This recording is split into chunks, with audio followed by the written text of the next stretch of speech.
Истории о жизни Аль-Фараби в основном легенды и предположения. Более-менее достоверны только даты. Родился в 870-м, умер в 950-м. И его имя. Имя человека – это носитель той информации, которая связана с определенными семейными традициями, с внутренним миром людей. Абу Наср Мухаммад ибн Тархан ибн Узлак Аль-Фараби ат-Тюрки. Абу Наср – это и философское понятие, отец веры, победы, а может означать просто отец. Вероятно, у него был сын.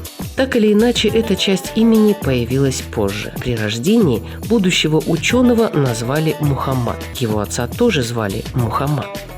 Его отец был военачальником.